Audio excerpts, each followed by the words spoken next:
Ik pa laikam sabiedrību pāršalda ziņa, ka ir pazudis kāds cilvēks. Parasti pirmā iesaiste ir ļoti skaļa. Cilvēki saka, kas notiek, kāpēc atkal kāds ir pazudis, kur pazūd mūsu cilvēki. Nākamais solis ir sociālajos tīklos ieraksta nošērošana, vēl mazliet parunā.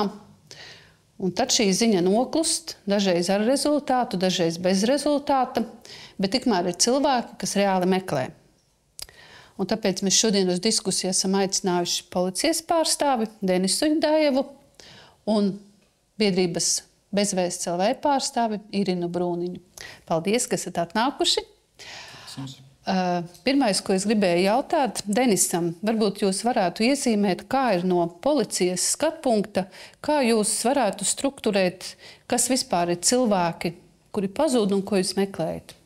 Droši vien jāpaskaidro nedaudz par iemesliem, kāpēc cilvēki pazūd. Ja? Un tad ir vairāki pamati, kāpēc vispār tas notiek. Ja? Pirmkārt, ļoti ievērojumu daļu sastāvdā nepilngadīgi kleņotāji. Tas sanāk visvairāk, tomēr tie ir tie nepilngadīgi, kuri aiziet no bērnu un jauniešu centriem, tad pašvaldības. Ja? Bet tendence ir tāda, ka viņi diezgan bieži aiziet no tiem centriem, ja, un ātri atrodas. Respektīvi, ļoti bieži paši atnāk uz tiem centriem atpakaļ. Ja. Ir daļa no tiem nepilngadīgiem, kuri aiziet no parastām ģimenēm, ja, bet tur, es neteiktu, ka visas ģimenes ir nelabvēlīgas, ja, bet tomēr ir, kad nepilngadīgais sasniedz kaut kādu slieksni, tad vecuma slieksni, tad viņš jau, varbūt kādu iekšējo ģimenu konflikta rezultātā, nolem varbūt aiziet parādīt savu kaut kādu attieksmi. Ja. Otrais, protams, nelaimes gadījumi. Ja. Tad, ja mēs runājam par nelaimes gadījumiem, ja, tad, kad cilvēks var aiziet uz mežu, pogot vai sēņot, īpaši tas rudenī, ja, vai vasaras beigās, to mēs varam vērot. Ja? Tad, kad mums tieši ir nepieciešams iesaistīt mūsu dažas nevalstiskas organizācijas, Bezvēsts LV, teiksim, tā arī griežamies. Un tas ir viens arī no iemesliem. Vēl cits no iemesliem, kāpēc vispār cilvēki pazūd, un tas ir, protams, kā lai tas neizklausītos, tas ir pašnāvības. Tie cilvēki, kuri mēģina, kuri plāno, tad izdarīt pašnāvību. Un tas arī, protams, ir lielas galvas sāpes, jo dažreiz šo personu kategorijā viņiem atrodas tieši kontaktā ar radiniekiem, un tieši saistē arī varbūt. Dažreiz arī var atstāt pirmsnāves vēstuli, un dažreiz, protams, arī informēt uz tuviniekus kaut kādus mīļus cilvēkus, tad, kad viņi jau atrodas tajā vietā, kur viņi tur jau saplānojuši. Dažreiz mums tā izdodas izglābt, dažreiz, protams, neveiksmīgi. Tas ir arī, teiksim, tā viena no tām problēmām. Pēdējais, pieņemsim, ja mēs runājam par Rīgu, tie varētu būt tie cilvēki, kuri var nolekt no tā paša tilta, no Akmens tilta, no Vanšu tilta. Teiksim, tā mēs gadīties šie gadījumi, diemžēl. Vēl, protams, pazūd cilvēki dažreiz arī ārzemēs. Pieņemsim, darbos aizbrauc ārzemēs, pastrādāt uz vienu no Eiropas dalību valstīm. Tad attiecīgi uz Lielbritāniju, uz to pašu Vāciju vienalga. Un tur arī ar viņiem notiek kaut kādas nelaimes gadījumi, vai vienkārši viņi negrib kontaktēties ar tuviniekiem. Izslēdz telefonu, un, protams, tad tuvinieki griežas pie mums un prasa atbalstu. Ko mēs vienmēr arī jebkuru informāciju par šiem cilvēkiem arī pārbaudām. Pavisam nesen arī notikusi tāda tendence, ko mēs novērojam, ka cilvēki bija braukuši ārzemes darbos, faktiski iesaistījās arī noziedzīgajos nodarījumus, tad, kad pārvadāja tos pašus migrantus, tad no vienas valsts uz citu valstu, un, protams, tās valsts attiecīgas kompetences iestādēs konstatējuši, un tad arī bija gadījumi, kad šīs personas bija aizturētas. Vēl ko var atzīmēt, tad, protams, cilvēki ar kaut kādām veselības problēmām, tad ar demenci, teiksim tā, ar dažām slimībām, pieņemsim arī, teiksim tā, sirdslimībām un citas kaut kādas problēmas, kuras mēs novērojam. Jā, tas vēl viena kategorija. Un dažreiz, protams, viens no iemesliem, bet teikšu uzreiz, jā, mēs saskarāmies ar šiem gadījumiem, varbūt tie ir 2-3 gadījumi, kad, protams, kad persona ir iesaistīta kaut kādā, kļūsi par upuri, noziedzīgu nodarījumu upuri. Ja. Runa var iet arī, protams, ne tikai par noziegumiem, kuri ir vērsti pret personas dzīvību un veselību, respektīvi par slepkavībām. Ja. Tad arī, protams, par personas nolaupīšanām. Ja, bet par pēdējiem gadiem, ko es zinu, ja, un tīpaši tas Rīgas reģionā, no 2 līdz 3-4 gadiem tad tie visi noziedzīgi nodarījumi ir atklāti. Un droši vien ir grupa, kas ir labprātīgi pazuduši. Labprātīgi, jā. Protams, teiksim tā, neviens, ir tie, kā es jau izteicos, ir gadījumi, kad, protams, personas grib pārtraukt kaut kādas attiecības ar saviem tuviniekiem, jā. Ģimenes strīdi, jā.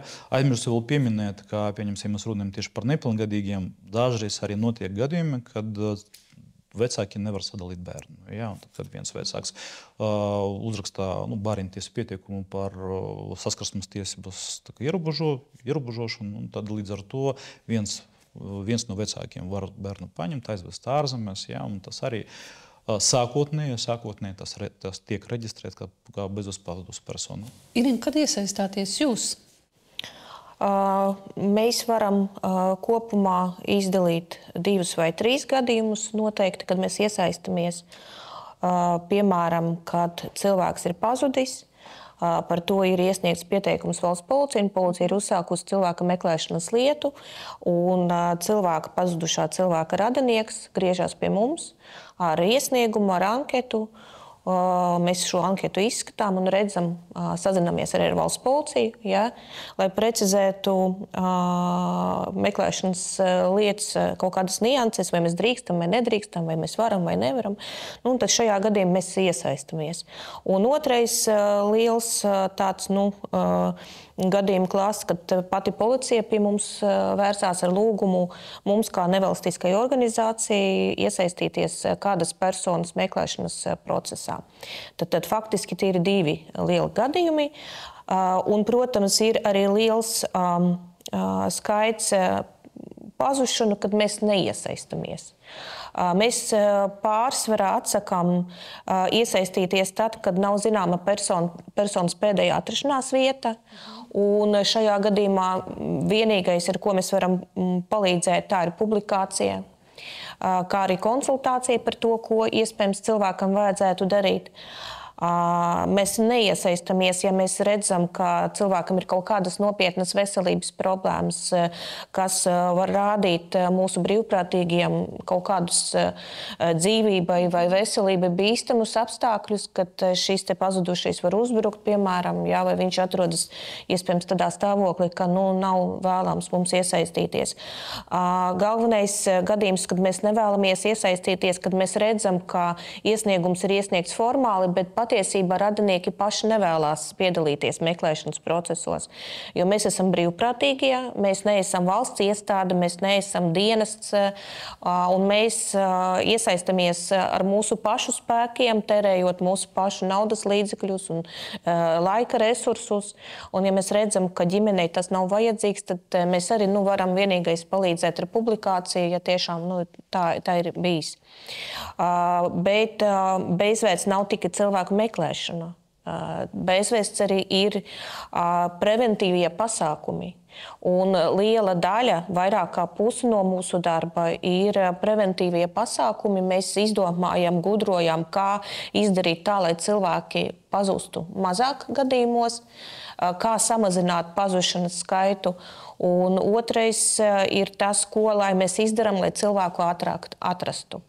Un tāpēc mēs arī diezgan bieži braucam uz dažādām mācību iestādēm, Mēs apmeklējām pansionātus, krīzes centrus, kur mēs stāstām par to, ko cilvēkiem darīt, lai nepazūstu, ko darīt, ja cilvēks ir pazaudējis telpisko orientāciju un viņš nevar saprast, kur viņš atrodas.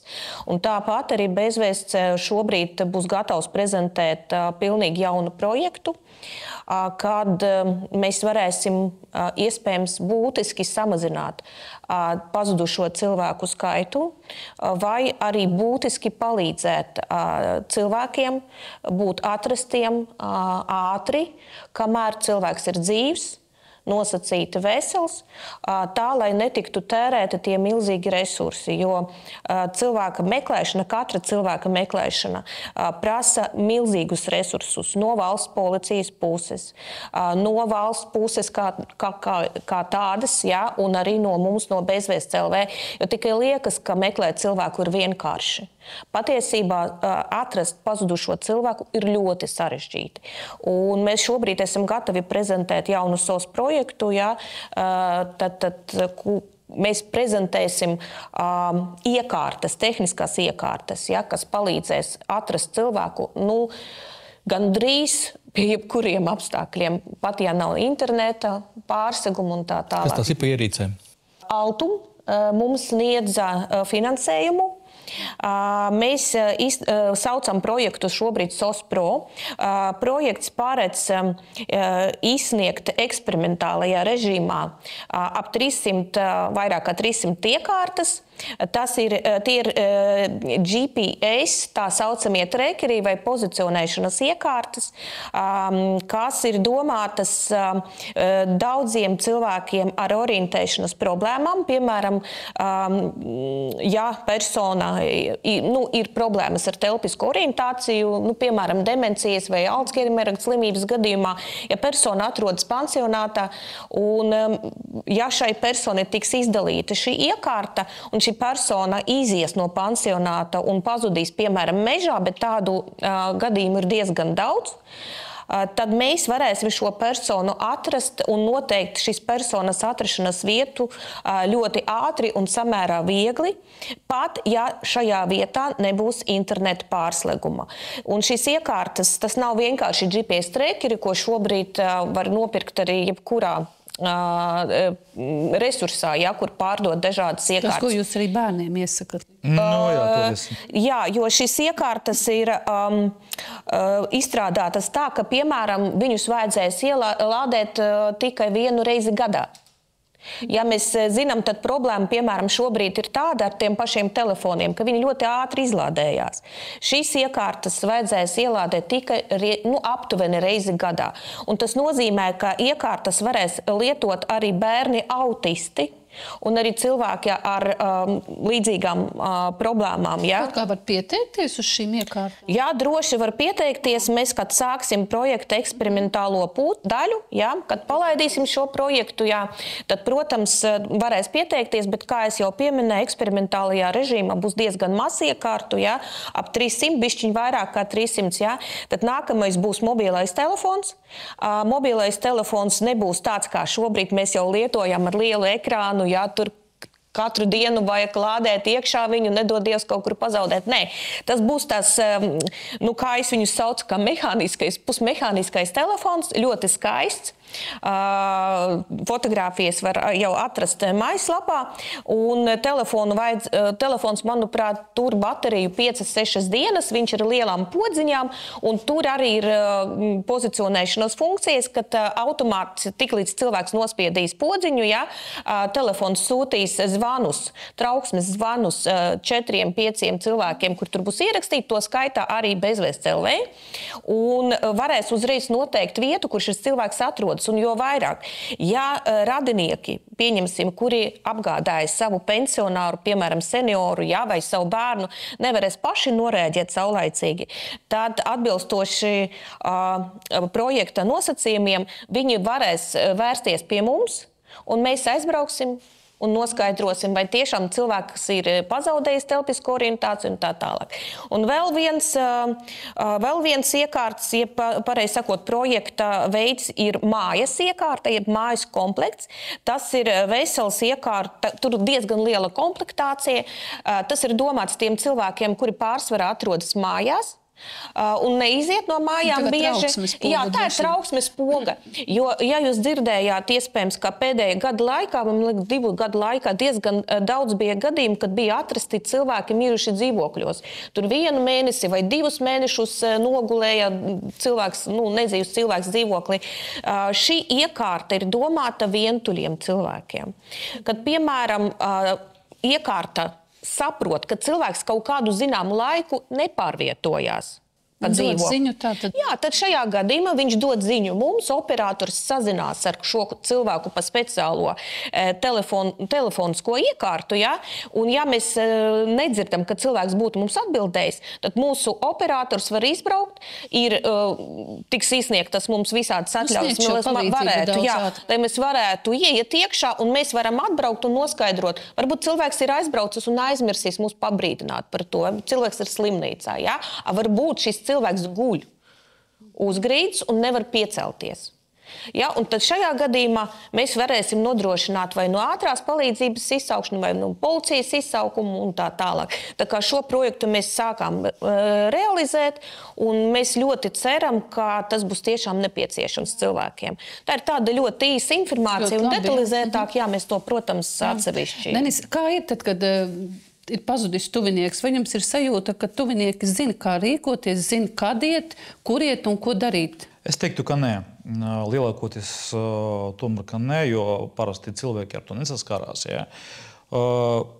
Teiksim tā, ir tādas, negribu teikt, kā baumas, jā, bet dažreiz ir cilvēkiem iespējas, laikam informācija ir novecojusi, jā, no veciem laikiem, ka policija drīkst griezties tikai pēc 3 dienām, kad cilvēks ir pazudis, jā. Protams, tās ne, jo tagad mēs ar to tik bieži nesastapamies, bet agrāk, protams, bija tie gadījumi, kad vienkārši cilvēki atnāk, vai drīkstos paziņot policijai pa savu radinieku bez promotni.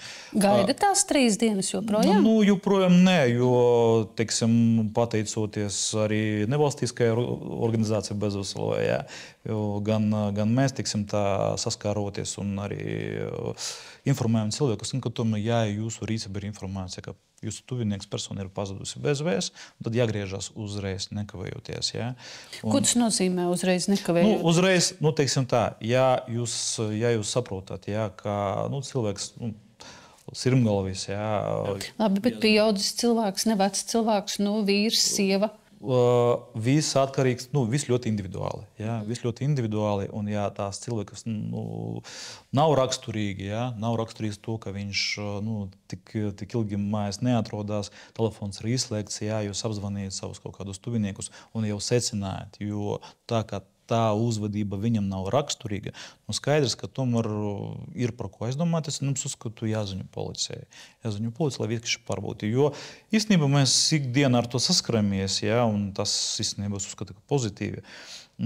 Jā, ir pieņemsim gadījumi, kad tuvinieki griežas policijā, mēs šos gadījumus reģistrējam, un ir arī diezgan bieži sanāk, kā pēc 2-3 stundām tuvinieks tiek atrasts, un vienkārši parastās atzīves, ka pazušana, bet tik un tā, tas gadījums tiek piereģistrēts. Par to nav jāmaksā nekāds sods? Tas nav kā viltus ziņojums? Nē, tas nav viltus ziņojums.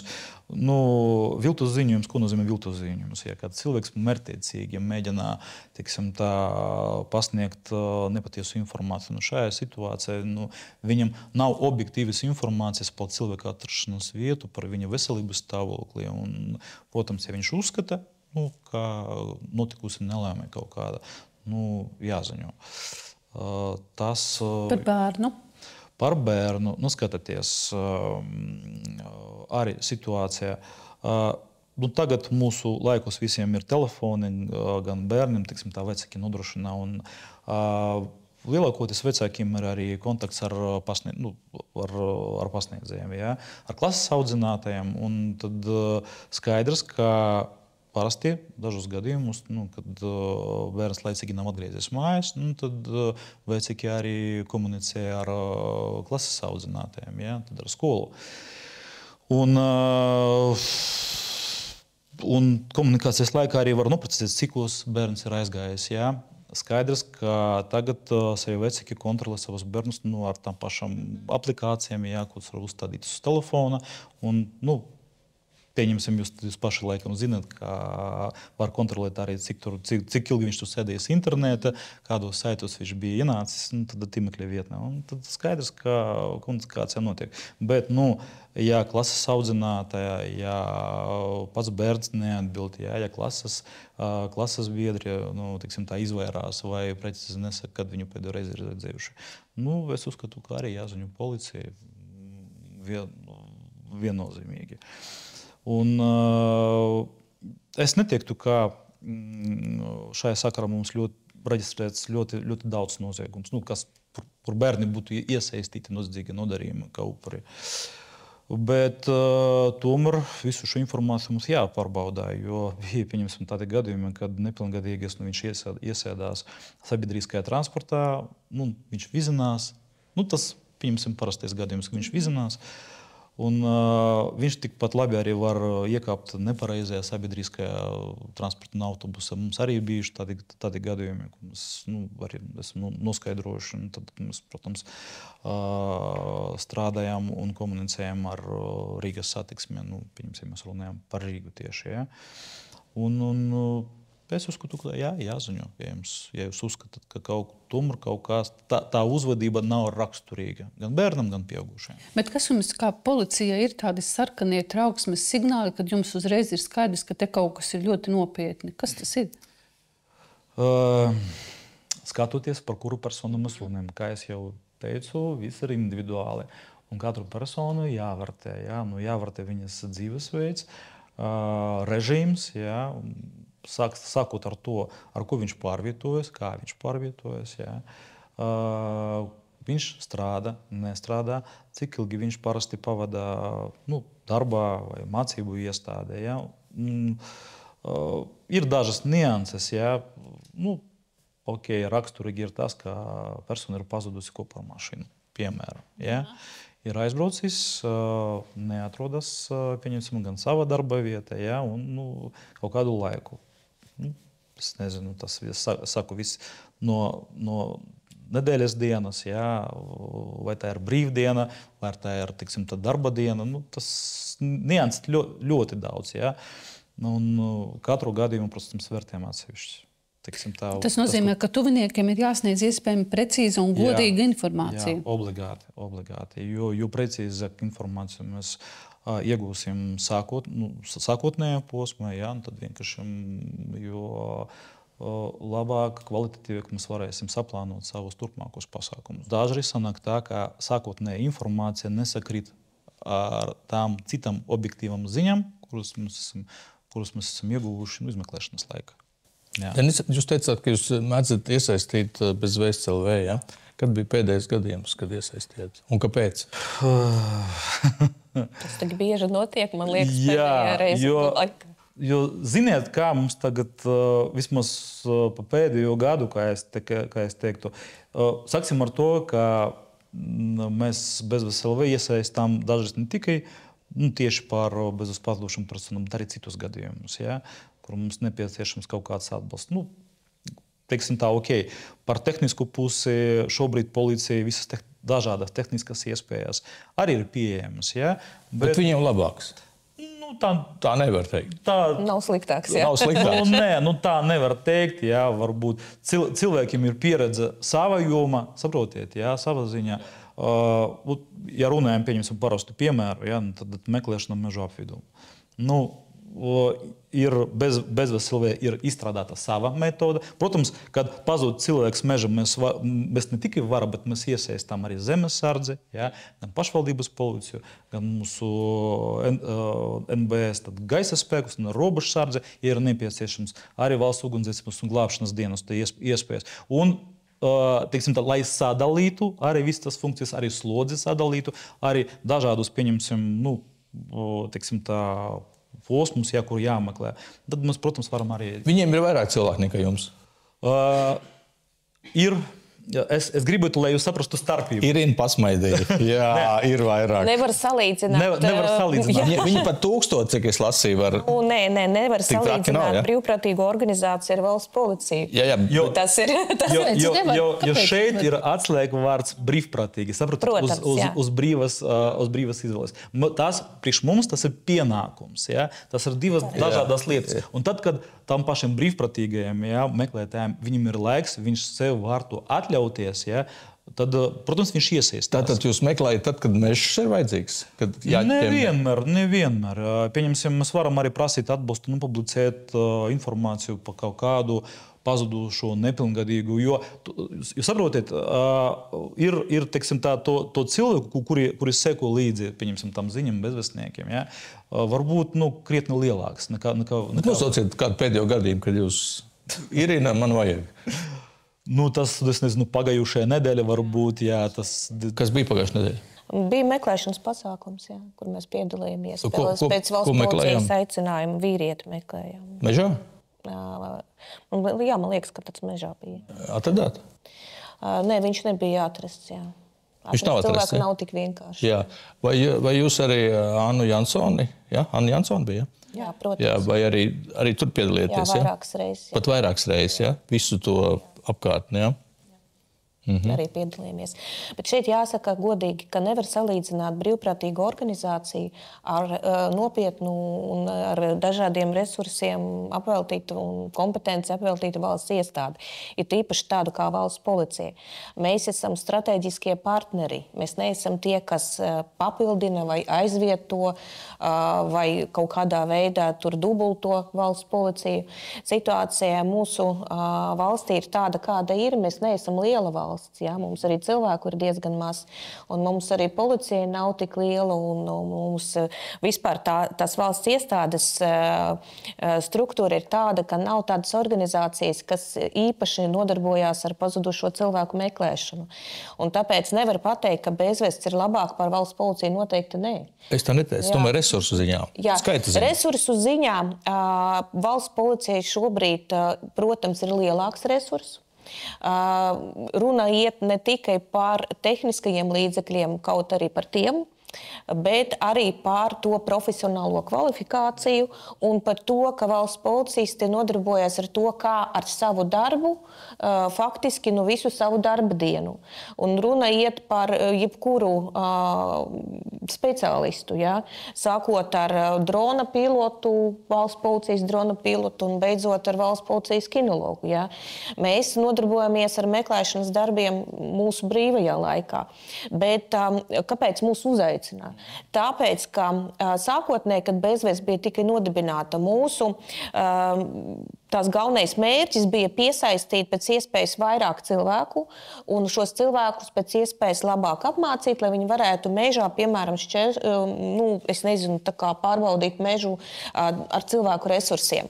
Bet mainoties laikiem un mainoties arī mūsu pieredzei, mēs tā kā bišķiņ arī mainamies kopā ar laikiem, un šobrīd mēs liekam vairāk uz profesionālo kvalifikāciju.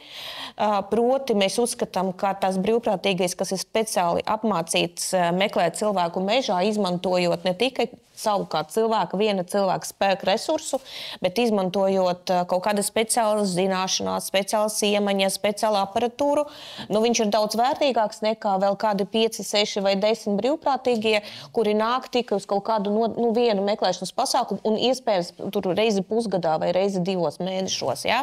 Līdz ar to mēs izaugam līdz tam, ka katrs no mūsu brīvprātīgiem ir speciālists, augstas kvalifikācijas speciālists, kurš nodarbojās ar šo savu otro profesiju jau kā ar profesiju. Cik jums tādu ir šobrīd? Šobrīd mums ir aptuveni 100 profesionāli apmācīti meklētāji, brīvprātīgie meklētāji, kuri strādā Bezvēsts LV uz brīvprātīgu līgumu pamatā, kā speciālisti. Bet, cilvēkam ir darbs, steidzīgi jāmeklē kāds cits, viņš nevar no darba. Nevar.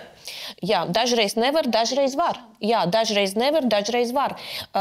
Un tāpēc mēs arī saskaramies ar to, ka, piemēram, tad, kad mums zvana, piemēram, no rīta un saka, ka steidzīgi ir nepieciešams speciālists uz vietas, ja? Mums visi cilvēki pamatdarbā strādā. Un dažreiz sanāk, ka kāds var izrauties un aizbraukt, bet dažreiz sanāk, ka arī nevar. Bet valsts policija viņa vienmēr var. Viņa vienmēr var nākt palīgā, ja, un viņa vienmēr var norēģēt. Bet sakiet, tīri tehniski, kā tās sadarbība notiek? Es nezinu, varbūt tu pēdējo gadījumu paņemsim, Annas gadījumu. Policija, jūs sadarbojaties, policija saka, ko jums darīt, kādu reģionu ņemt? Vai... Protams, ka šajā gadījumā... Policija vada to visu procesu. Jā, cietis bērns. Tas jau pavisam savādāks notikums. Cita nozīme, un tas jau nav tikai ar kaut kādu reakciju sociālajos tīklos. Tas ir juridiskajā izpratnē savādāks notikums. Ja? Un, protams, ka valsts policija pati vada šo procesu un arī vadīja šo procesu visu laiku nepārtraukti, jo valsts policija šajā ziņā ir, protams, ka ievērojamas zināšanās un pieredzes, ja, un kompetence. Mēs piedalījāmies pēc valsts policijas aicinājuma, noteikto darbu izpildēji, noteiktā meža, teiksim, masīvu pārbaudēji. Bija pateikts pārbaudiet šo, teiksim, kvadrātu, ja, lūdzu, mēs to arī varējām darīt. Un ņemot vērā to, ka mūsu rīcībā ir speciāls ne tikai zināšanas iemaņas, bet arī iekārtas un programmatūra, ja, mēs varam pateikt, ka mēs to darījām profesionāli, kvalificēt un uz mūsu palīdzību var paļauties. Jo mūsu rīcība ir tiešām ļoti nopietni meklēšanas rīki. Starp tiem jūsu 100 cilvēkiem, kā jau jebkurā jomā, ir ļoti labi speciālisti, vai ne? Izcili. Ir dažādi, ja? Jums ir tādi, kas ir, piemēram, tā kā hokeja uzbrucējs, jūs viņus sūtat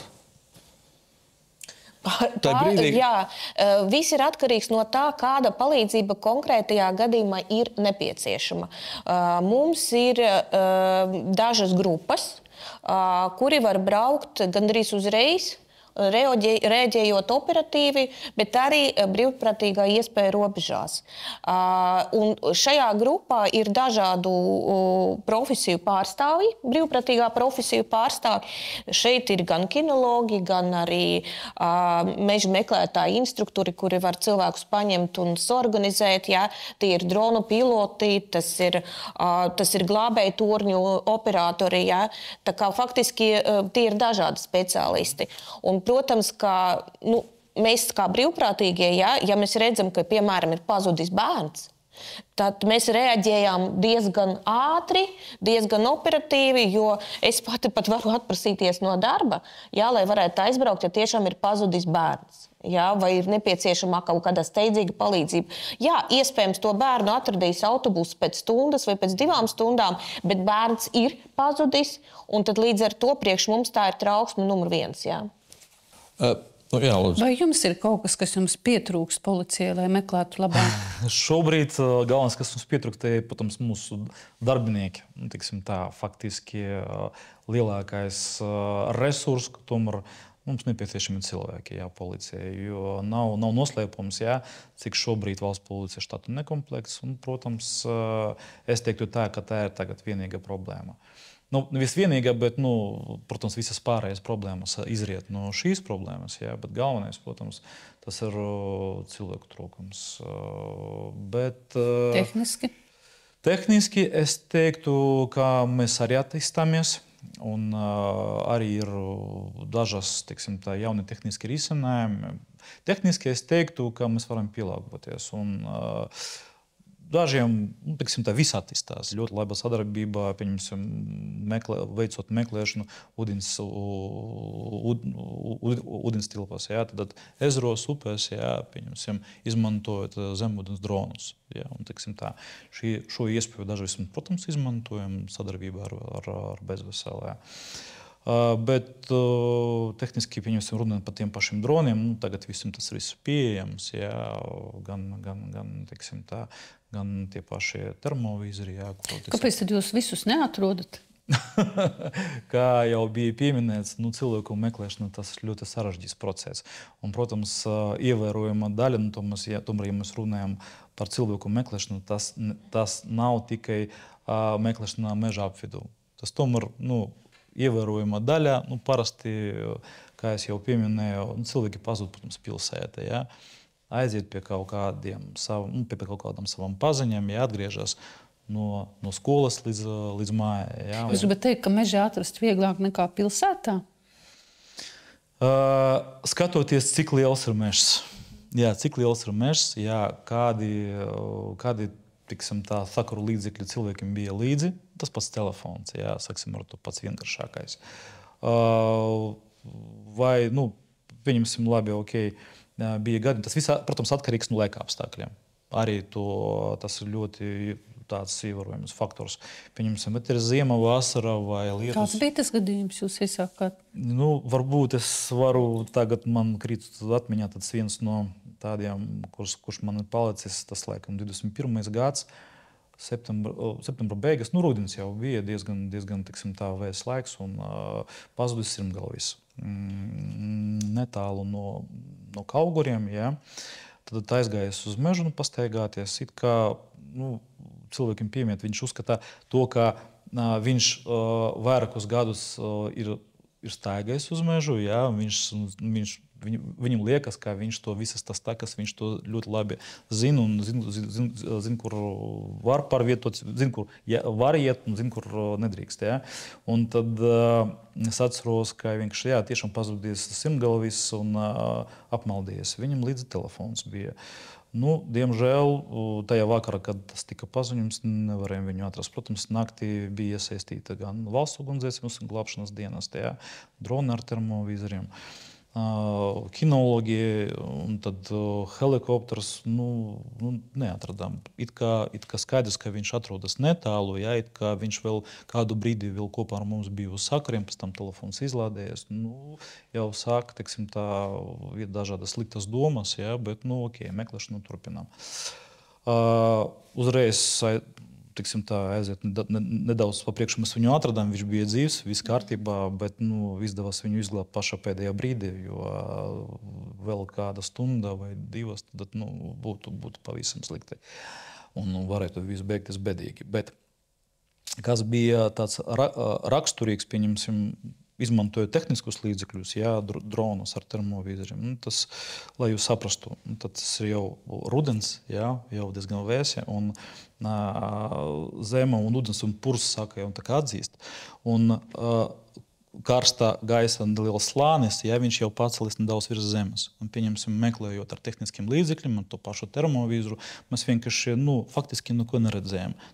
Tiksim tā, un jebkurš, kas atrastos tieši tajā rajonā, tad vienkārši no augšas, un tad ir tehniski mēs redzam pavisam to gaisa, to karsta gaisa slāni. Protams, pēc tam vizuāli vēlāk šo personu konstatējam, izglābām, bija izsaukti ātrie. Bet vienkārši tāda mazīta niansīte, ja pieņemsim, mēs runājam par tiem pašiem tehniskiem līdzekļiem, viss vienmēr jāizmanto kompleksā. Ko zem ūdens drons rāda? Uz ko reaģē? Skatoties, kādas ierīces viņam ir uzstādītas virsū. Ja? Tad atkarība no tām ierīcēm, cik tas ir dārgas, cik tas ir advancētas. Dažreiz, es saku, tie lokātori, pieņemsim, skatoties tieši uz ko, kam viņš no sākuma bija domāts. Ja? Jo tās visas ierīces, viņas tiek ražotas ne jau cilvēku meklēšanai, kaut kādiem inženieru darbiem. Viņi uz skaidru bildi dot vai uz kaut kādu priekšmetu lielu? Vai? Tās, kā es jau teicu, ir dažādas. Atkarībā no tā, kāda ir ierīce tieši ir uzstādīts uz tā zemūdens drona. Dažreiz ar to pašu ierīcēm mēs kaut ko varam redzēt, viena, pieņemsim, vieta, bet citā vietā mēs to vienkārši neraudzīsim. Diezgan bieži, jāsaka, es dzirdēju tajā laikā no policistiem, nokusīs sniegs, atradīsim. Tas termins pats sniežņiki, un sniegpulkstenīši. Kur paliek cilvēki, kurus neatrod? Tiksim, sāpīgs jautājums. Ja. Ir bijuši gadījumi, arī varbūt kā piemēru pastāstīšu, pazudis cilvēks. Kāpēc viņš pazudis? Viņš izdarīja pašnāvību. Pakarās zem koka. Ja. Un bija noteikts kvadrāts mežā, ja, kuru mēs pārmeklējam, ja, kurā, pieņemsim, pēc sākotnējas informācijas mēs zinām, ka viņš tajā pašā vietā viņš bija iegājis. Saskaitījām aptuveni, cik viņš tur varēja, cik ilgi viņš tur varēja pārvietoties, ja, kur nostrādāja pēdējais telefona signāls. Pārmeklējam, ja, neatradām. Tas, laikam, es nemaldos, tas bija kādus 3 gadus atpakaļ, novembris vai decembris.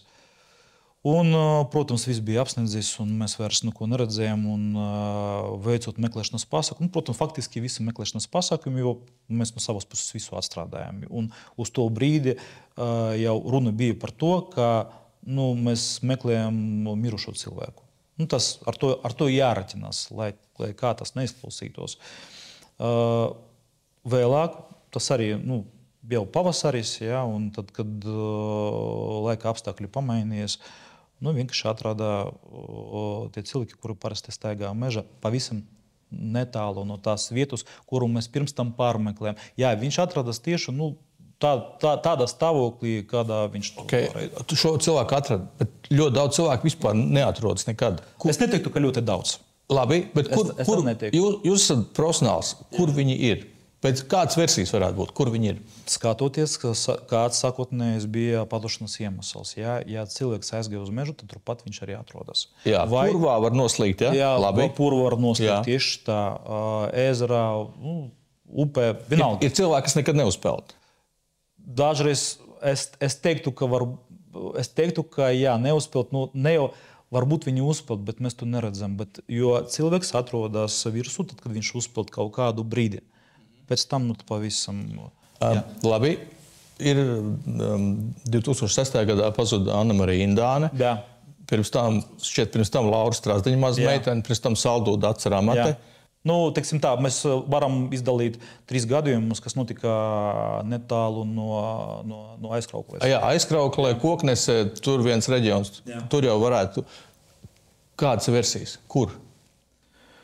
Versijas bija, es sakot, tieši par tēmu par pazudušām personām sāku strādāt no 7. gada, arī nedaudz izpētīju šos gadījumus, tad, pēc gada, tad, kad viņi pazuda.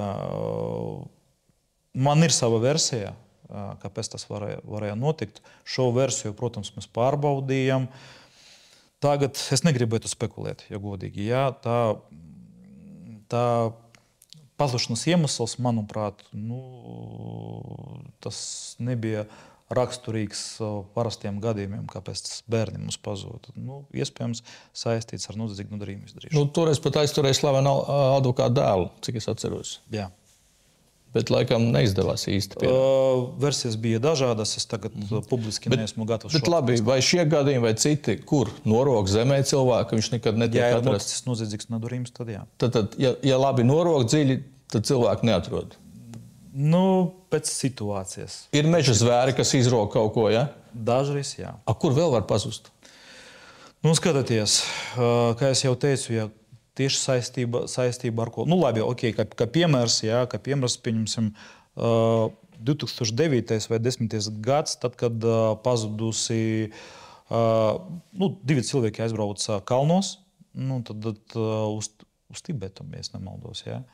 Un tur arī noticis nelaimes gadījums. Tad cilvēki vienkārši nokritā un tad atrodas tieši kalnos, un, protams, mums tur ļoti ierobežo. Ir zināms, ka viņi vienkārši tur ir. Jā, mums vienkārši ļoti ierobežotas iespējas meklēt tieši pie šādiem apstākļiem. Jā.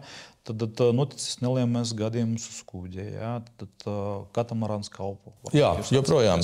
Joprojām, jā, un tas Indijas okeānā atrast, skaidrs, ka bija toreiz iesaistīta, tā krasta apsardze, jā, bija nosūtīti visi paziņojumi, ziņas arī pa visiem kanāliem, tām attiecīgajām valstīm, kuras toreiz varēja iesaistīties.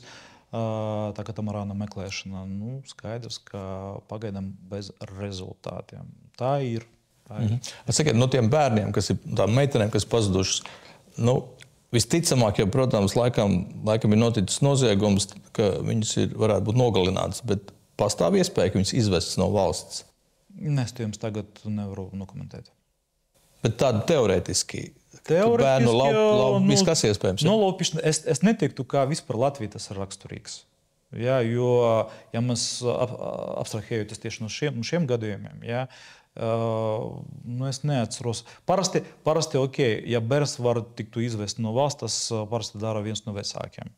Teiksim, tā, kad nevar sadalīt, kad ir problēmas ģimene, kad notiek šķiršanas process, tad viens no vecākiem mierīgi var iet, un tas regulāri ik pa laikam tas notiek. Ja. Ja mēs runājam tieši par kaut kādam nolaupīšanam, bērnu nolaupīšanam, viennozīmīgi tas Latvija nav raksturīgs, un par to es atbildīgi varu apgalvot. Jā, teiksim, tādas tendences mums nav. Bet jūs minējāt gadījumus, tie bija Tibetas kalni un Indijas okeāns, jā? Jā. Tas ir tādas tālas vietas, bet mums tepat Latvijā ir pērna gada aizpērnā, tātad decembrī, jo tas būs aizpērnais gads, un tad janvārī pazuda 2 jauni vīrieši, kuri arī nav atradušies, tie nebija ne Tibetas kalni, ne Indijas okeāns. Domā par Ķengaragu, jā, gadījumu? No Ķengaraga puisis un kas gāja pār tiltu. Arī šie nav atradušies. Jūs domājat, tas, kas pagājušajā gadā, jā? Jā, 2 jauni vīrieši, viens decembrī, abi decembrī. Es zinu, par ko jūs stāstat, jā. Tur vairāk saistīts ar nelaimes gadījumiem. Un, protams, es arī tagad publiski neesmu gatavs to apspriest, jo tomēr līdz šim brīdim šeit cilvēki nav atrasti. Tās nav viennozīmīgi, nav saistīts ar noziedzīgu nodarījumu izdarīšanu. Abi gadījumi? Abi gadījumi, jā. Bet teiktu tā, tā informācija, kur ir iegūta meklēšanas procesa laikā, viņa ir ļoti sensitīva. Es negribu tagad spekulēt. Un tomēr, kā es jau pieminēju, cilvēki nav atrasti. Un, protams, tas ir sāpes pirmkārt radiniekiem. Un, teiksim, tā publiski es tā arī tagad neesmu gatavs šos... Jā, bet pēc šādiem gadījumiem, kad jūs domājat un pieļaujat, ka tā varētu būt Daugava, jūs gaidat, ka upe atdos? Sākotnēji mēs izmantojam visas tehniskas iespējas. Visas tehniskas iespējas, kuras mums ir pieejamas, un izmantojam, teiksim, tā diezgan ievērojama laika perioda. Tad, kad tas laika apstākļi mums to atļauj.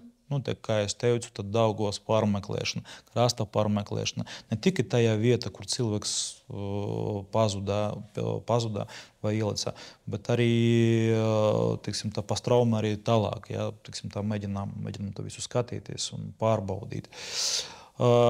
Kad laika apstākļi mums to neļauj darīt, tad, protams, mēs pielāgojamies, jā, un turpinam to darīt, tad, kad mums pieņemsim pavasarī. Pavasarī. Jūs teicāt, tā ir Daugava. Ko jūs ar to domājāt? Situācija ir tāda, ka mēs, kā meklētāji, mēs nevēlamies, nedrīkstam un arī nevaram veidot kaut kādas versijas. Versijas nav mūsu kompetence. Versijas var veidot policija, var mums izstāstīt, var mums nestāstīt, tā kā arī visi pārējie sabiedrībai. Jo tas, kas notiek, tas tomēr ir krimināla process, jā, un zināmas lietas ir slēgtas atbilstoši likuma prasībām. Bet tādā gadījumā, kad, piemēram, mums ir pamats domāt, ka cilvēks ir iekritis Daugavā, mums arī ir tehniskie paņēmieni un tehniskie rīki, kā piemēram testa bojas, jā, kad mēs ieliekam ūdeni boju, kurš ir piesaistīts pie GPS signāliem ar zināmu svaru un ar zināmu, teiksim, cilvēkam līdzīgu piestiprināt iekārtu, un mēs cenšamies noteikt, ņemot vērā ūdens kustības īpatnības, ja, dažādas traumas, ja, Daugava iekšā, ja, tad kur varētu iespējams būt šis cilvēks, ja viņš ir pieņemsim iekritis Daugavā. Jo mēs neesam policija. Ja mums radinieki saka, ka viņiem ir aizdomas, ka cilvēks var būt Daugava iekšā. Un šeit runa nav par šiem konkrētiem 2 gadījumiem, bet par visiem tiem gadījumiem, kad ir aizdomas, ka cilvēks varētu būt Daugavā. Ja? Tad mēs cenšamies tādā veidā noteikt, kur iespējams varētu ūdeņi aizvelkt šo ķermeni. Jo mēs zinām gadījumus, kas, piemēram, cilvēks ir iekritis Ķengrāgā, rajonā, bet cilvēks pēc tam bija atrasts Andrija ostā. Dažreiz cilvēkus neatrod, jo tiklīdz viņi nokļūst pie ostas, tur, kur diezgan aktīva kuģu kustība, tad viņus var vienkārši aizvilkt tālāk, un tad tā ir tā atbilde uz jūsu jautājumu, kur cilvēki paliek. Dažreiz viņi nekad netiks atrasti, kas arī, protams, ir ļoti sāpīgi, jo mēs uzskatām, ka cilvēks ir jāatrod, dzīves vai nedzīves. Varbūt arī nedaudz papildināšu, pieņemsim viens no gadījumiem, kas mums savā laika praksē ir parādīja. Cilvēks var pazust jūrmalā, var ieiet ūdenī, un tad viņu var izskalot Cernikavā. Bet vai var būt, ka izskalo Gotlandē, piemēram? Tādu gadījumu ne? Tās traumas mums vienkārši tīri telpīs, tā kā mūsu Rīgas līdzeni, tā kā visas tās traumas tu neatļauj. Faktiski. Interesanti. Principā, jā, tad viss caur garkrastu. Un tad jau mūsu ūdens līdēji var pārbaudīt šo teritoriju. Bet, piemēram, cilvēks pazuda mašīnu, tad ir teoretiski iespējams kaut kādā līkumā, nepaņem līkumu, neviens neredz, viņš ūdens krātuvē, viņš ir zem ūdens. Viss. Iespējams. Vai ne? Skatoties, kā es teicu, viss ļoti individuāli. Ļoti individuāli katru gadījumu jāvērtē atsevišķi. Cik jums ātri ir šī versija diezgan skaidra? Ziniet, teiksim tā, par pēdējo to pazudušo sievieti, sākotnēji versija bija viena, tad veicot teiksim tā, faktu apkopojumu, tad informācijas apkopojumu, ko mēs ieguvām no citiem objektīviem avotiem, tad parādījās arī otrā versija, par pārvietojumiem, par maršrutu un tā tālāk un projām. Un, kā es teicu, viss kaut kāda izmeklēšanas posma var strauji pamainīties. Viss atkarīgs no sākotnējas informācijas, no tā, ko mēs sākotnēji esam pārbaudījuši, un tālāk arī pa posmiem. To es jums, tur jau vesela zinātnē. Un pirmā versija bija? Pirmā versija bija? Jā, jūs... Es pagaidām lietā nav pabeigta, krimināla procesa vēl atrodas aktīvajā izmeklēšanā. Es negribēju to komentēt. Tas vienkārši tā īsumā. Vai ir cerība, ka viņa ir dzīva? Es teiktu tā, ka šobrīd mēs nerunājam par dzīvo cilvēku.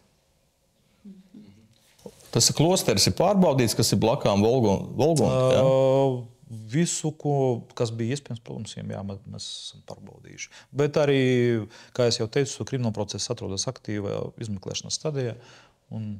Jo viņai ļoti aktīvs vīrs, kas komunicē Twitterī, viņš raksta.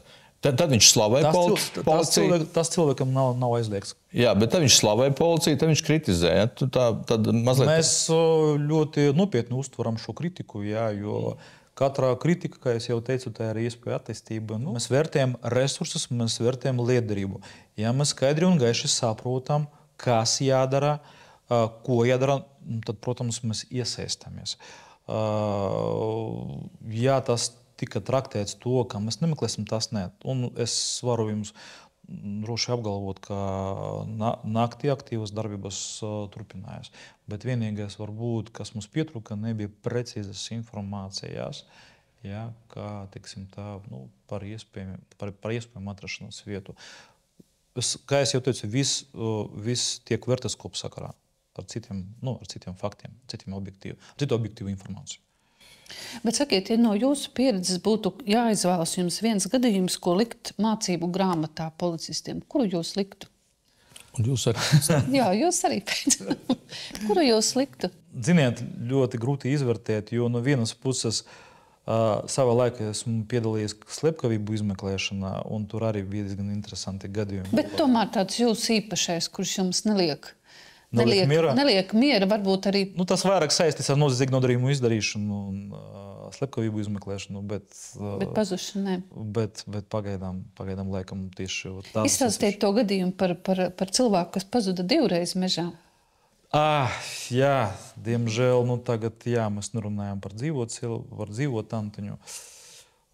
Laikam kāds bija 18. vai 19. gads Sirmgalavē tantiņām.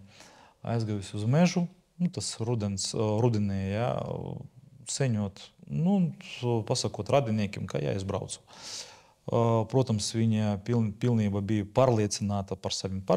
Viņa faktiski, respektīvi, viņa apgalvoja, ka viņa zina šo mežu, jā, kur visas tas takas ceļiņus, un, protams, apmaldījusies.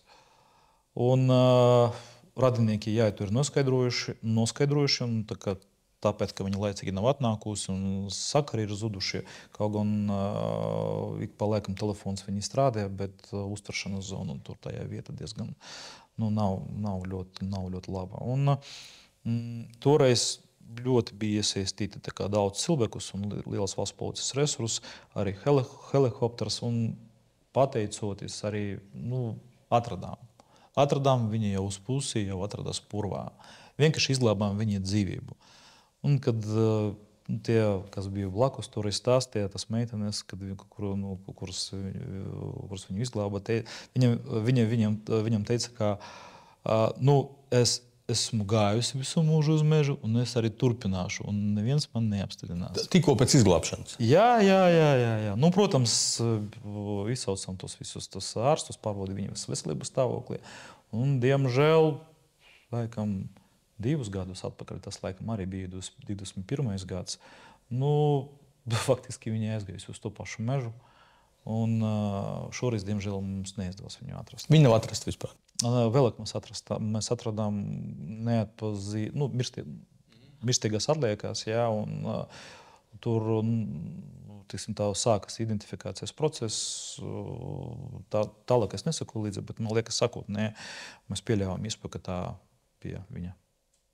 Un jūsu gadījums? Top?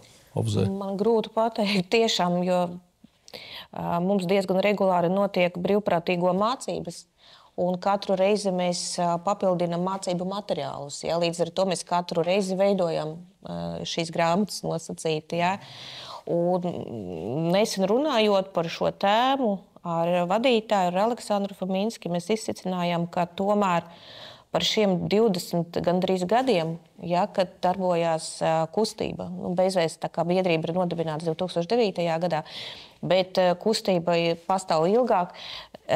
Nav neviena līdzīga gadījuma. Visi gadījumi ir pilnīgi atšķirīgi. Mēs nevaram pat aptuveni sistematizēt, kā cilvēki pazūd, kur viņi tiek atrasti. Jo katrā gadījumā tas ir savādāk. Un ņemot vērā to, ka mēs tomēr kā meklētāji strādājām ar tiem pašiem cilvēkiem, kuri ir radinieki, ja, pazudušam cilvēkam brāļi, māsas, tēvi, mātes, bērni, mēs kontaktējamies ar šo cilvēku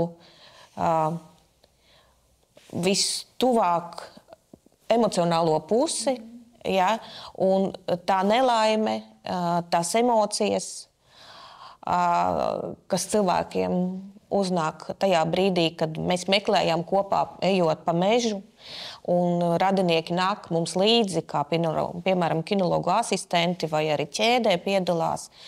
Un tajos momentos, kad mēs atrodam cilvēku, piemēram, nedzīvu, tad šo cilvēku reakcijas un bēdas, es domāju, ka tas ir priekšmets ļoti dziļa izpēti, un iespējams, ka katreiz atradīsies speciālisti, ja, kuri rakstīs kādus diplomu darbus par šiem jautājumiem un pētīs visus šos procesus gan no juridiskās puses, gan arī no psiholoģiskās, psihiatriskās puses, bet katrs gadījums viņš ir tik savādāks, katrs gadījums viņš ir tik atšķirīgs, ka nevar pateikt, ka tieši šis gadījums ir vissvarīgākais, visinteresantākais, jo mēs saskaroties ar cilvēku nelaimi, mums katrs šīs gadījums ir emocionāli tuvs, un, piemēram, es vai mani kolēģi no šīs organizācijas katru gadījumu mēs pārdzīvojam kā to pašu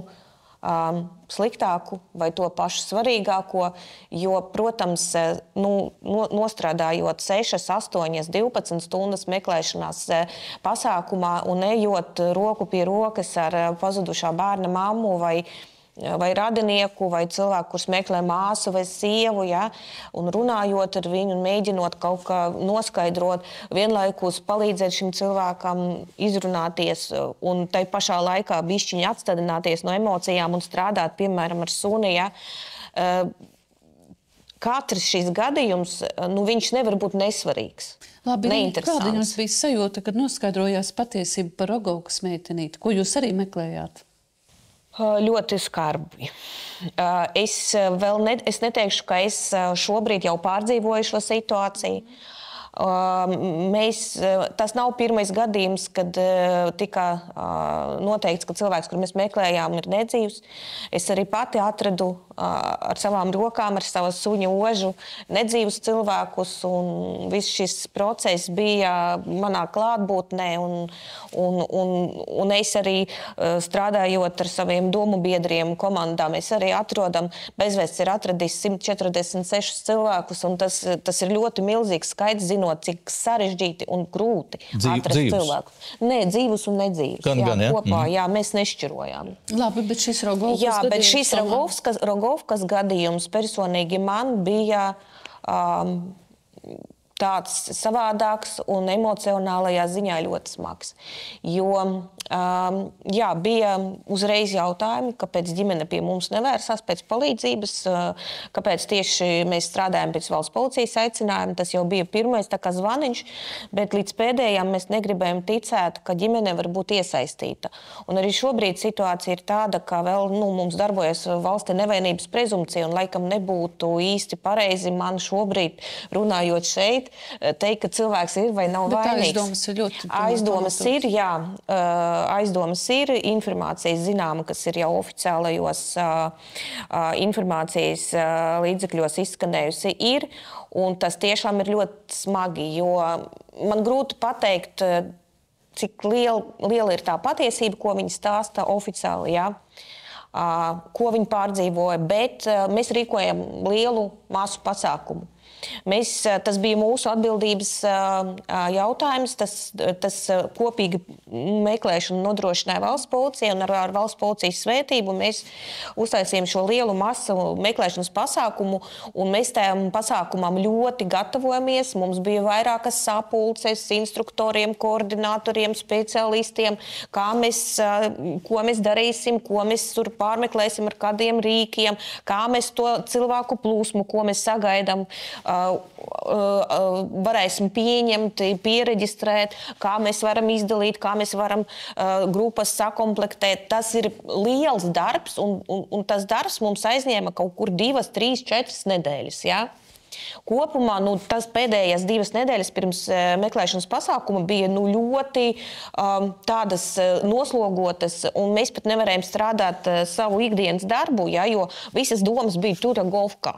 Un šajā meklēšanas pasākumā piedalījās gan meitenes tēvs, gan arī, ja es nemaldos, vecmāmiņa bija, un arī kādi citi radinieki, ja, mēs redzējām, ka viņi iet un viņi pārbauda, un pēc meklēšanas pasākuma mums arī bija briefings mūsu iekšējās sarunas, ja, un koordinators tās grupas, pie kuras bija piesaistīts tēvs, viņš stāstīja, ka jā, tevs mēģināja kaut ko tur aiziet pameklēt, tur kaut kur vēl aiziet pameklēt, viņš mēģināja kaut kādās mājās ieiet, vēl kaut ko, tā kā ziniet, diezgan pagrūti noticēt normālam, nosacīt, mēs visi esam nosacīti normāli, cilvēki, ka tā var notikt. Es negribētu šobrīd sniegt kaut kādus savus iekšējos komentārus, jo katram ir tiesības uz savu viedokli, uz saviem uzskatiem, bet tas ir tiešām, ārprāts. Un katram no mums, katram brīvprātīgam, kurš piedalījās šajā meklēšanas pasākumā un komunicēja ar tiem cilvēkiem, kurus mēs uzaicinājām meklēt to meiteni, ja? Ar tiem cilvēkiem, kuri nav mūsu pastāvīgie brīvprātīgie meklētāji, bet mēs, tā bija mūsu iniciatīva viņus uzaicināt, ja? Un sniegt viņam tādu tā kā motivāciju meklēt bērnu, tas ir ļoti grūti. Un es teiktu, ka es līdz šai dienai neesmu to pārdzīvojis līdz galam. Jā, tā ir tāda dzīves pieredze, kas paliek līdz laikam pēdējai manai dienai, jā. Es domāju, ka noteikti tā ir. Un es tiešām esmu ļoti pateicīga policijas darbiniekiem, kuri tajā dienā arī bija ar mums kopā, strādāja un palīdzēja, nodrošināja sabiedrisku kārtību, jā, jo tur diezgan daudz cilvēku bija, palīdzēja, noteica tās vietas, kur meklēt, veica kādas citas funkcijas. Un es tiešām ļoti esmu viņiem pateicīga par to milzīgu darbu, ko viņi izdarīja, ka tomēr viņi varēja tik sarežģītajos apstākļos, nu, teiksim, gandrīz tāda teātra, aiz teātra skatuves noteikt tos svarīgākos momentus, jā, tas svarīgākas lietas un tomēr atrast to meiteni, jā, jo tiešām tas manuprāt, nu, tos darbiniekus vajag visādi apbalvot, godināt, jo tas ir tiešām tāds milzīgs darbs, ko var paveikt tikai profesionāļu komanda, jā. Labi, Denise, visticamāk, ka policijai šī versija par to, ka ir vainīgi vecāki, tomēr bija diezgan ātri. Kāpēc tika iesaistīts tik daudz brīvprātīgo tomēr meklēšanā? Bija mana versija, ka jums bija cerība, ka atradīs to mirušo meiteni. Kā es jau jums pieminēju, katrs gadījums ļoti individuāls, laikam, kā sarežģīja situāciju. Es tagad neesmu gatavs spriest no izmeklēšanas vārdā, jā, jo tas krimināla process atrodas Latgales reģiona pārvaldē. Bija iesaistīti darbinieki no galvenās krimināla policijas pārvaldes. Es tagad šobrīd uz doto brīdi strādāju Rīgas reģionā, jā, bet skatoties no malas, jā, varbūt savs kaut kāds viedoklis galvenais, tiksim tā, ir šķērslis galvenā problēma. Kāpēc? Pirmkārtam, jā, nevis mēs, bet policijas darbinieki, manie kolēģi, laikam nezināja, kur atrodas, kā vēl noskaidrojas līķis. Ja? Versija bija jau aizdomas, ja, bet vienkārši nezināja. Uzreiz, jā, protams, versijas mēdz būt dažādas. Ja? Kā es jau teicu, viss notiek pakāpeniski, reķinoties ar to informāciju un ar tiem apstākļiem, kuru mūsu rīcībā nonāk. Varbūt es vēl šo gadījumu varu salīdzināt ar Dobeles slepkavību, varbūt atskatoties 2007. gadā, jā, tas arī tur es piedalījos. Kaut kas līdzīgs. Jā. Tur nenotiesāja vecākus. Kāda jums ir tā sajūta? It kā visiem ir skaidrs, kas ir. No savas puses mēs izmeklēšanas ziņā mēs izdarījām, kas bija iespējams, protams. Notika laika posmā, tad, kad lieta atradās pie mums izmeklēšana un vēlāk, tad nonāca līdz tiesai. Tur notikuši dažie gadījumi, kuri atkal sarežģīja lietu izmeklēšanu un iztiesāšanu. Arī publiski par tiem nestāstīšu, jā, bet, ko? Es teiktu, ka mana sirdsapziņa ir tīra. No savas puses es domāju, ka policija izdarīja visu, ko mēs varējām izdarīt, bet vienalga spriedums tāds, kāds ir spriedums. Denis, jūs praksē daudz gadījumu, kad atrod cilvēku, un jūs zināt, kas ir slepkava, bet slepkava uz brīvām kājām ir. Netiktu kā daudz. Vēl ir tomēr ļoti interesanti šie gadījumi, kad tuvinieki pazūd. Viņi nav pazuduši, bet viņi ir pazuduši priekš saviem tuviniekiem. Kas ir tie iemesli, kāpēc viņi negrib vairs tikties un kontaktēties ar tuviniekiem? Jūs ziniet, tas ir iemesli, laikam kaut kādas vecie konflikti, ja? Kaut kādas veci ģimenes nesaskaņas. Un grūti spriest, tiksim tā, katrs cilvēks ir individuāls un laikam tās attiecības, droši vien kaut kādā posmā cilvēki nevar savā ģimenē saprast viens otru. Tie paši bērni, jā, kuri ir jau pilngadīgi, un, protams, kādu iemeslu dēļ viņi tur negrib komunicēt ar saviem vecākiem, vai vēlētos uzsākt savu kaut kādu pastāvīgu dzīvi, ja, tad, kad viņam vecāki viņu to neļauj.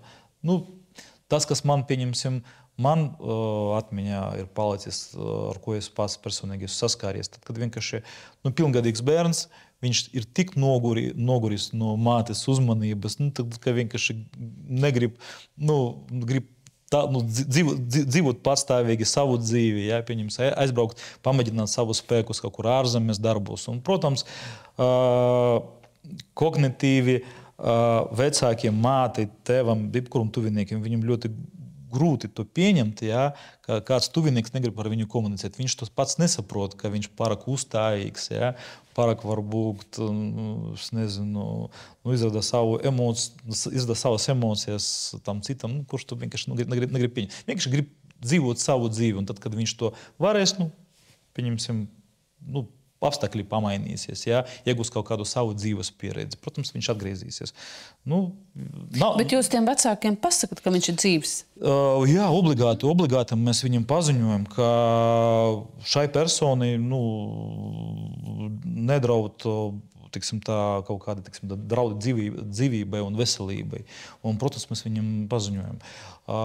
Saprotiet, mūsu satversmē viņa nosaka to, ka katram cilvēkam ir viņš ir brīvs savus pārvietojumus. Un, protams, dažreiz, kad mēs atrodam tuviniekos, mēs vienmēr prasam, vai jūs vēlēties, vai jūs piekritat, ka mēs paziņosim jūsu tuviniekiem jūsu atrašanās vietu, jūsu adresi, jūsu telefons. Mēs obligāti to fiksējam. Ja viņš ir pilngadīgs, viņam ir tiesības, protams, atteikties. Vienīgais, ko mēs paziņojam pēc tam, tad, ka šī persona ir atrastā un dzīvībai un veselībai draudus nav. Denic, es zinu, ka jūs neatbildēsiet, bet es jums tik un tā pajautāšu. Jā. Kāda ir jūsu versija, kur ir advokāts Ainārs Platats? Neatbildēšu. Bet versija jums ir? Jā. Viņš ir dzīvs? Šaubos. Tad jūs arī zināt apmēram, kas ar viņu... Es tagad nekomentēšu. Kad jūs sāksiet memoārus rakstīt? Šī informācija ir savi arhīvi, ko attiecīgam, kā es jau teicu, attiecīgam iestādēm, ja būs nepieciešamība, tad viņi varēs iepazīties ar lietas materiāliem, ja būs nepieciešams ar mūsu versijām, bet memoārus droši vien tas nebūs man atļauts. Ļoti bieži arī sociālajos tīklos un arī mēdījos izskan tuvinieku pārmetumi, ka jūs nemeklējat, jūs vispār neko nedarat, jūs pat neprotat atrast. Jā, ir tādi pārmetumi, kā es jau teicu, kritikā vienmēr policijai ir, bija un būs. Un no vienas puses tas ir normāli. Jā, tas palīdz mums tā kā atrasties, kā lai teikt, vienmēr pielāgoties tai situācijai. Bet ir tādas baumas, ir varbūt tādas domas par to, ka pazudušu cilvēku skaits palielinās gadu. Es teiktu, ka nē. Papētot vienkārši statistiskus datus, ja, un vispār to tendence, es pat teiktu, ka vispār pēdējos gados tā tendence pazuduši samazinās. Ja. Un lai jums būtu arī priekšstats par to, kā es jau sākotnēji jau pieminēju, ka visvairāk mums to statistiku veido nepilngadīgi klaiņotāji, ja. Tad valstī katru gadu tiek reģistrēti bez 1000, ja? Vairāk pat. Tas tika reģistrēts parastie zvani, jo, saprotiet, katrs iesniegums, katrs zvans, tas ir reģistrācija, materiāla reģistrācija. Unikālo personu skaits, krietni mazāk. Ja pieņemsim, mēs runājam par statistiku, ja es nemaldos, tieši reģistrētie gadījumi par visu valsti notikumi kā tādi, ja, ap 4000. No tas vispār unikālas personas, ja, no tiem 4000, varbūt ap 3000, varbūt pat mazāk. Un vispār reālas meklēšanas lietas, vispār, ap 300. Tad jūs varat, pieņemsim, salīdzināt, ja, cik liels tas skaits. Un no tām 300 lietām pa pazudušām personām mēs tagad pa cipriem vienkārši jāpaskatās. Reāli, lielākā daļa tām personām tiek atrastas īsākajā laika periodā. Un tad reālu pazudušu cilvēku skaits viņš nav tik liels, ja, kur nepieciešams dziļāk papētīt, kāpēc tomēr tur cilvēks ir pazudis, vai tur nelēmēs gadījums noticis. Jā, skaidrs, ka noticis nelēmēs gadījums, līķis nav atrasts, un skaidrs, ka meklēšanas lieta eksistē, mēs saprotam, kur viņš pazudā, mēs saprotam, ka visticamāk cilvēks jau vairs nav dzīvs, bet meklēšana tik un tā ir aktīva. Kaut kādu laiku līdz tam brīdim, kad mēs... Denis, ziniet, par ko man ir vilšanās? Es ļoti bieži skatos policijas mājaslapu. arī pazudušos cilvēkus. Un tagad es zinu, ka daži cilvēki man pašam radīja interesi, kur viņi varētu būt un tā. Un viņi vairs nav mājaslapā. Jūs esat izdzēsuši. Tur vairāk, jā, tā informācija nav precīza. Es tā teiktu. Tā informācija nav precīza. Cik gadiem jāpaiet, lai es nezinu, vai pārstātu meklēt, vai vispār... Vispār civil likuma ir noteikts, ka cilvēku var pasludināt par mirušo, ja viņš nav atrasts pēc 10 gadiem. Jau pēc 10 gadiem? Jau pēc 10 gadiem, jā. Un, ja cilvēkam virs 70 vai 75, es tagad precīzi neatceros, jāpaskatās civil likumu, bez 70 gadiem. Tad cilvēku var, ja uz pazušanas brīdi viņam bija virs 70 gadiem, ja, tad viņu var pasludināt par mirušu pēc 5 gadiem. Ja viņš pazudīs kara apstākļos vai kāds noticis nelēmēs gadījumus, pieņemsim uz kuģa, ja, tad mēs varam viņu pasludināt civil likuma izpratne pēc pusgada, man liekas. Jā. Pusgada? Jā, pēc pusgada. Sakiet, jūsu praksē... Es paskatīšos. Jā, man liekas, bija pusgads. Jūsu praksē tāds varbūt gadījums, kad atrod cilvēku un jums ir gandarījums, ka tā lieta varbūt ir 10 gadu, 15 veca. Kāds ir jūs bijis tas rekords? Pazudis cilvēks un beidzot jūs konstatējat, kas tas ir? Ziniet, es varbūt bija situācijā, kad cilvēks bija pazudis, pagāja 10 gadi, viņš bija pasludināts par mirušo. Jā. Un pēc tam noticis, man liekas, viens notikums, bija atrasts neatpazīts līķis. Un noskaidrojas, ka tas cilvēks bija pazudušas, bet bija jau pagājis laiks no tā brīža, kad viņš bija pasludināts par mirušo. Ja? Un faktiski no tā pasludināšanas brīža viņš bija vēl dzīvs. Pagāja vēl, man liekas, 3 vai 4 gadi. Līdz tam brīdim, kad tiešām viņš bija miris. Un vēlāk, protams, mēs identificējam, ka tas bija tās īstais cilvēks, kurš bija pazudis pirms 14-15 gadiem. A, kā jūs uzzinājāt, ka viņš bija dzīvs pirms 3-4 gadiem? Vienkārši nava iestājās... Atradām, pieņemsim, viena tajā dienā, un tad nava iestājās pavisam nesen. Skaidrs vienkārši, ka bija tas laika posms. Viņš bija nodzīvojis ilgu laiku. Jā, viņš bija vienkārši nodzīvojis, un nava, pieņemsim, iestājās pavisam nesen. Viņš kaut kāda iemesla dēļ vienkārši pazuda? Jā, kaut kāda iemesla dēļ vienkārši pazuda. Jā, pazaudēja dokumentus, un tā kā arī dzīvoja un dzīvoja. Un faktiski skaities, ka bezpajumtnieks. Tas arī bija viens no iemesliem, kāpēc viņš uz to visu brīdi, uz to visu laiku posmu nebija. Starp citu interesanti tēma, ar citiem dokumentiem dzīvot. Saskaramies arī ar šādiem gadījumiem. Ir tādi? Ir, jā. Bija kā pazuduši, bet... teiksim tā, jā, bija arī šāds gadījums, it kā ir pazudis, bet bija ar citiem dokumentiem. Bet bija arī tā, ka gadījumi, kad atrast, pieņemsim, neidentificēta persona, vai sākotnē identificēta, bet izrādās, ka viņš tomēr nav identificēts. Viņam bija citi dokumenti? Bija citi dokumenti. Kur viņš dabūja? Kas tad? Kur viņš dabūja?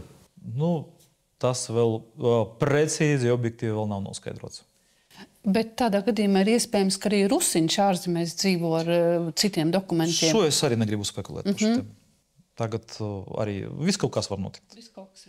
Jā. Sakiet, tas, ka mums ir ļoti daudz ūdeņu un mežu, tas apgrūtina meklēšanu? Paldies Dievam, ka, varbūt, es netiktu, ka paldies Dievam, bet mums vēl nav kalnos. Jā, tas būtu tad... Jā, tad būtu pavisam, jā, jo praksa rāda, ka labi, mums ir savi apstākļi, tiksim tā, kuru mēs meklējam, bet citās valstīs arī ir kalni. Tad nevar teikt, ka mums ir sarežģītāk apstākļi? Es tā neteiktu. Labi, kad jūs Irīnu darbā ņemsiet policijā?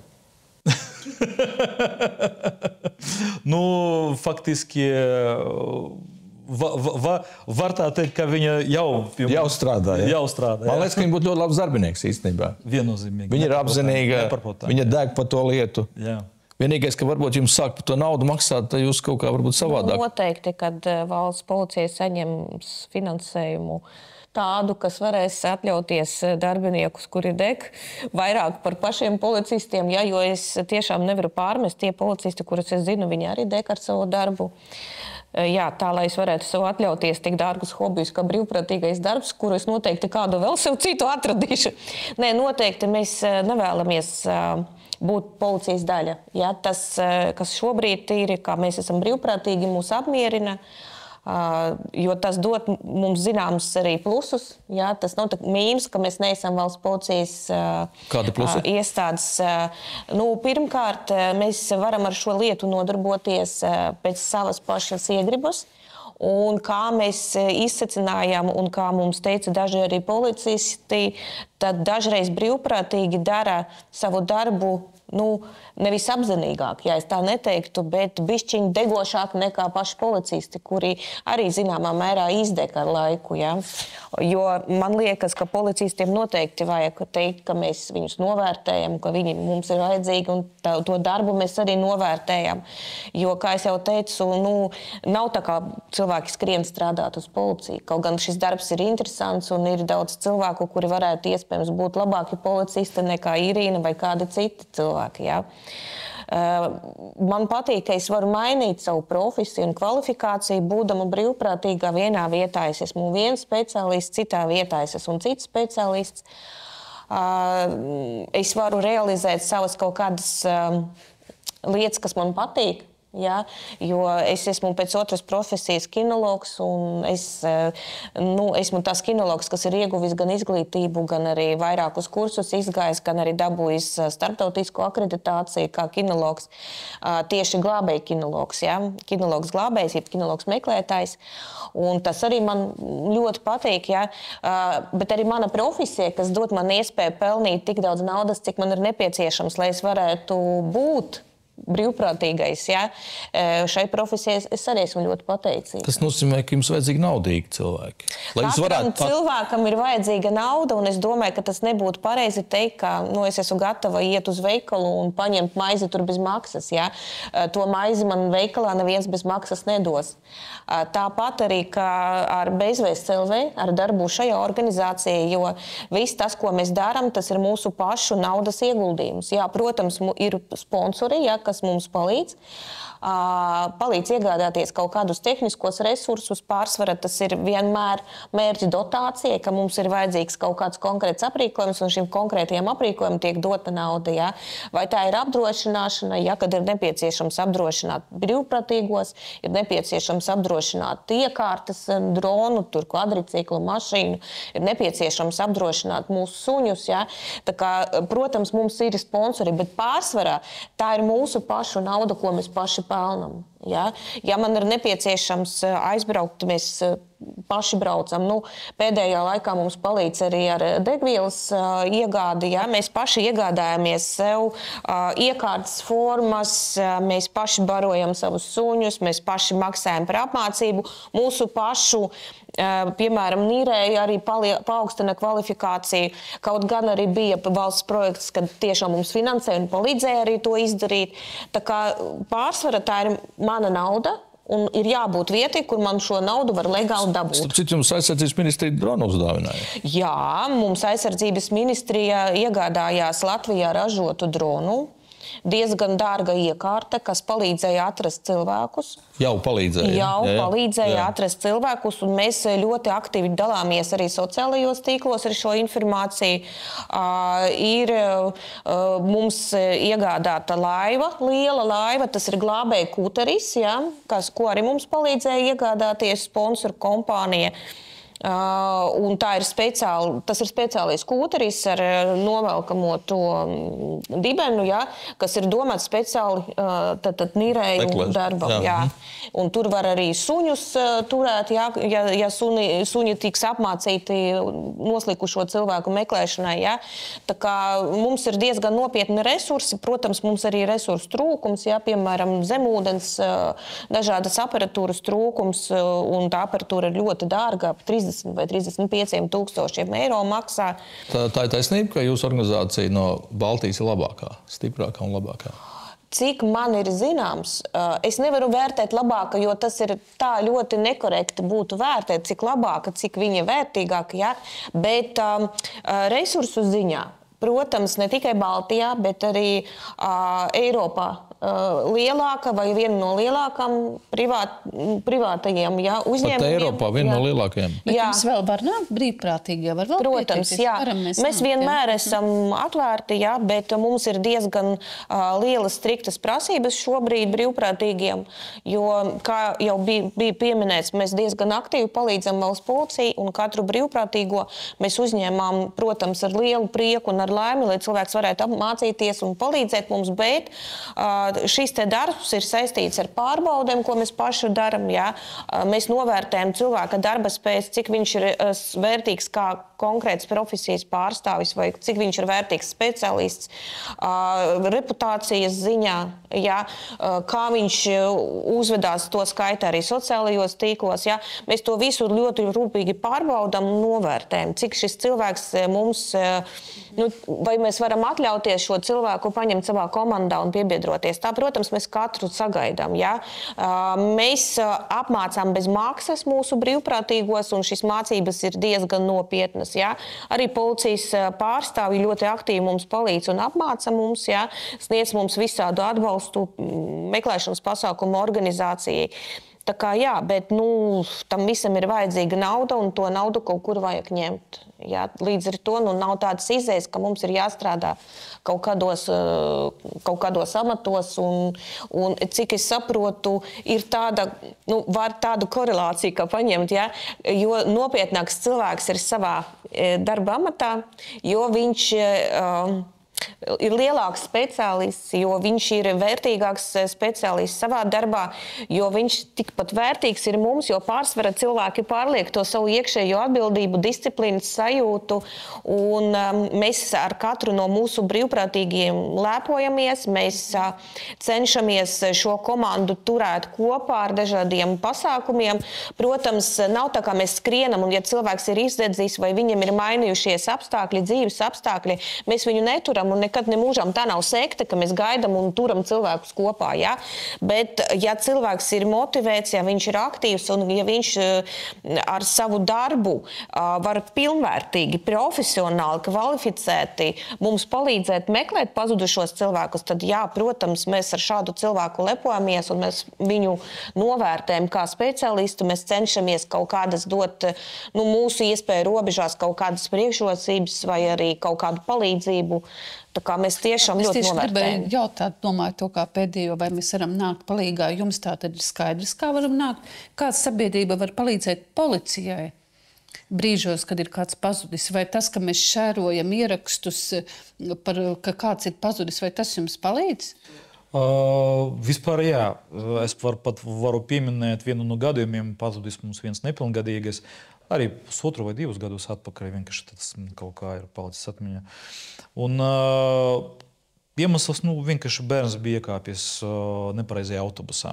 Vizinājies, jā, un kaut kādu brīdi viņš nesapratā, ka viņš, uz kuru pusi viņš brauc. Viņš izkāpis Pārdaugavā, un tikai pateicoties tam, ka laicīgi bija nopublicēta informācija, kāds teiksim tā, pašvaldības policijas darbinieks, kurš neatradās tajā dienā sava dienestā, viņš vienkārši jau bija tumši. Starp citu, viņš pamanīja, pirms tam viņš redzēja šīs ziņas, viņš pamanīja nepilngadīgo zēnu, piegāja klāt pie viņa, noskaidroja viņa datus un jāpārliecinās, ka tas tiešām īsti mūsu pazudušais. Un tikai pateicoties tai ziņām, protams, mēs ieguvām informāciju un bērns tika nogādāts drošā vidē. Vai pēdējos gados gaišreģu un zintnieku piedāvājumi atrast ir samazinājušies vai nekas nemazinās šajā jomā?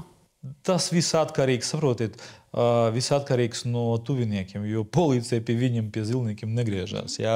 Parasti tuvinieki, viņus arī var saprast, jā, viņi meklē jebkuru cerību. Protams, no policija sakotnē visa tā informācija viņa ļoti ierobežota. Un no šīs puses es tuviniekus saprotu. Ja? Viņi vienkārši atrodas kaut kādā brīdī, kaut kādā vakuumā, nevar saprast. Protams, mēs visus apstākļus nevaram radiniekiem objektīvu iemeslu dēļ. Mēs nevaram viņam izskaidrot, ko mēs esam ieguvuši. Mums tas prasa gan visu to informāciju aizsargā mūsu ārējā likumdošana. Ja? Un tā tīri taktiski būtu nepareizi informēt radiniekus, ja pieņemsim, atgriežoties pie tā pašā gadījuma Rogovkā, ja? Nevaram objektīvu apstākļu dēļ mēs informēt radiniekus, ko mēs esam ieguvuši. Ja?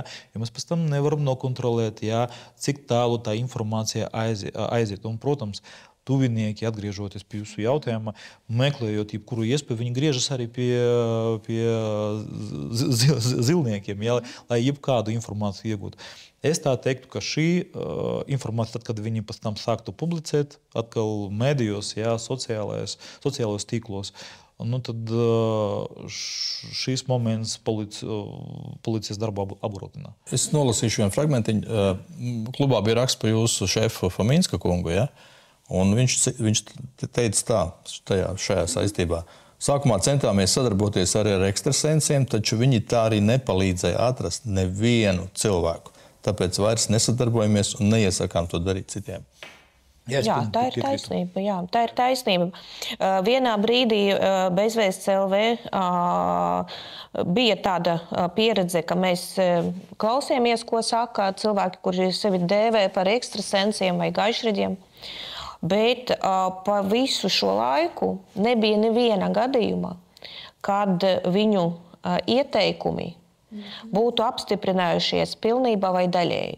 Līdz ar to, ko es gribētu pateikt, ka sociālie tīkli dod lielu palīdzību cilvēku meklēšanas procesos, izplatot informāciju, bet tai pašā laikā viņi nepasargā pazudušo radiniekus no šādu personu priekšlikumiem.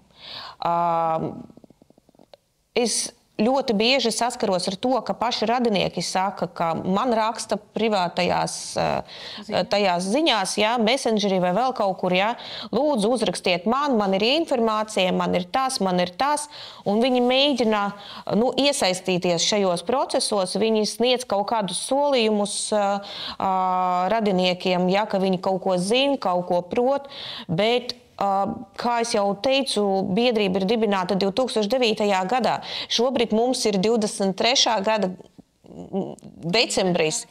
Nekad, nevienā reizē pa visiem šiem, laikam, 5, 6, 7 tūkstošiem meklēšanas operāciju, kas bija bezvēstī, nebija apstiprinājusies informācija, ne pilnībā, ne daļēji. Iespējams, ka kaut kur pasaulē ir kādi gaišreģi, ja, kuri var pateikt, ka jā, es atradu cilvēku, bet tepat pie mums nav. Un mēs varam domāt, ka ja par šiem 11 gadiem, ja, šāda informācija nevienreiz nav apstiprinājusies, tad visticamāk, ka viņa neapstiprināsies.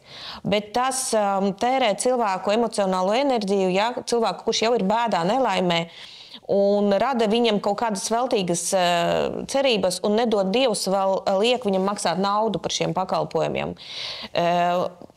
Tāpēc es no visas savas sirds iesaku, tā kā es pati esmu saskarusies ar to, ka mēs saņēmam informāciju, neticēt, nemaksāt, bet vadīties no tām konsultācijām, ko sniedz valsts policija, Bezvēsts LV par to, kas ir tas minimālās darbības, kas katram cilvēkam, kuram radinieks ir pazudis, būtu jāveic. Un galvenais, ja jūsu ģimenē ir cilvēks, kuram ir augsts pazušanas risks, ka nodrošināt viņam tādus dzīves apstākļus, kas palīdzēs viņam nepazust, vai pazušanas gadījumā būt veiksmīgi atrastam, jo jebkurš tas tehniskais rīks, kas ir viņa rīcībā, ja, vai tas ir mūsu GPS trackeris, ja, vai tas ir telefons, vai tas ir kaut kāds cits tehniskais rīks, viņam ir lielākā nozīme meklēšanas procesā nekā gaišreģa pareģojumam. Tāpat, kā arī iesaku no visas sirds kritiski vērtēt tos palīgus, kas nāk pie jums, ja jums radinieks ir pazudis. Ja, jo, ja šis palīgs nav kvalificēts, ja jums nav ziņu par to, ka viņam ir atrasts cilvēks vismaz viens, ja, tad visticamāk, ka jāvēršās valsts policijā, ir jāvēršās Bezvēsts LV, ir jāvēršās organizācijas, kuras ir atradušas cilvēkus, jo neviens jau neprasa valsts policija, cik daudz cilvēkus jūs esat atraduši. Ja? Tas būtu diezgan muļķīgs jautājums. Ja? Tāpat, ka arī mums ir zinām reputācija, ka mēs esam sameklējuši šos cilvēkus diezgan sarežģītajos apstākļos. Ja? Neticēt gaišreģiem, neticēt kaut kādiem mājas ekspertiem, divāna ekspertiem, kur kā meklēt ar visādām dažreiz tie padomi un tas rīcības, ko cilvēki veic meklējot cilvēkus, ir absolūti vai neētiski, vai bīstami pašiem meklētājiem. Ja?